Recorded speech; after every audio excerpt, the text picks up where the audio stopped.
Definisi peptik ukur, luka yang terjadi pada lapisan dalam lambung atau duodenum akibat asam lambung yang berlebihan. Perbedaan antara gastritis dan peptik ukur adalah gastritis, iritasi, atau peradangan, sedangkan peptik ukur adalah luka terbuka di saluran pencernaan. Ulcus pepticum disebabkan oleh beberapa faktor agresif yang dapat menyebabkan kerusakan pada mukosa lambung. Yang pertama, asam lambung. Asam lambung bersifat iritan, menghambat regenerasi epitol. Yang kedua, asam empedu. Asam empedu dapat meningkatkan permeabilitas mukosa terhadap asam, menyebabkan kerusakan langsung. Yang ketiga, stres oksidatif. Produksi ROS menyebabkan kerusakan membran sel, apoptosis, hingga kematian sel. Yang keempat, infeksi Helicobacter pylori. Menghasilkan urease untuk bertahan di lingkungan asam, CAGA dan VACA merusak epitel dan mengganggu sistem imun, serta memicu inflamasi kronis yang berujung pada ulcerasi. Yang kelima, penggunaan obat-obatan antiinflamasi non-steroid. Efek sistemiknya menghambat COX-1, menurunkan produksi prostaglandin, mukus, dan bikarbonat.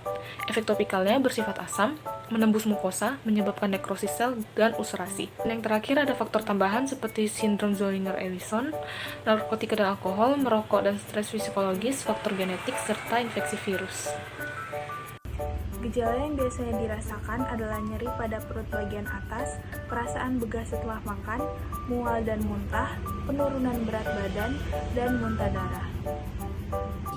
Yang berikutnya diagnosis. Adapun beberapa metode diagnosis ulcus pepticum. Yang pertama itu ada pemeriksaan endoskopi yang merupakan metode utama dalam mendiagnosis ulcus pepticum. Prosedur ini dilakukan dengan memasukkan selang fleksibel dengan kamera kecil ke dalam lambung dan duodenum melalui mulut untuk melihat adanya luka atau peradangan. Dan bisa juga dilakukan pemeriksaan laboratorium, yaitu tes darah dan feses yang digunakan untuk mendeteksi keberadaan Helicobacter pylori, tes napas urea atau urea breath test.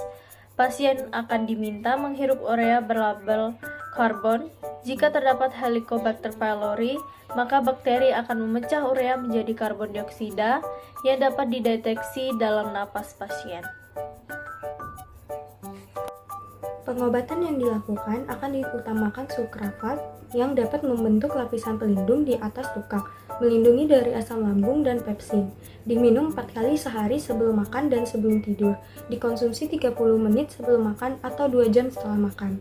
Kemudian ada golongan proton pump inhibitor atau PP, bekerja dengan menghambat pompa proton H+ atau K+- ATPase di sel parietal lambung, mengurangi produksi asam. Kemudian ada pantoprazol 40 mg 1 kali sehari sebelum makan, lansoprazol 30 mg 1 kali sehari sebelum makan, dan omeprazol 20-40 mg 1 kali sehari sebelum makan. Ada antasida, bekerja dengan menetralkan asam lambung, meningkatkan pH dan meredakan nyeri, 5-10 ml atau 1 sampai 2 sendok teh, atau kalau dalam bentuk tablet itu 1-2 tablet setiap 8 jam dikonsumsi setelah makan atau ketika muncul gejala nyeri lambung.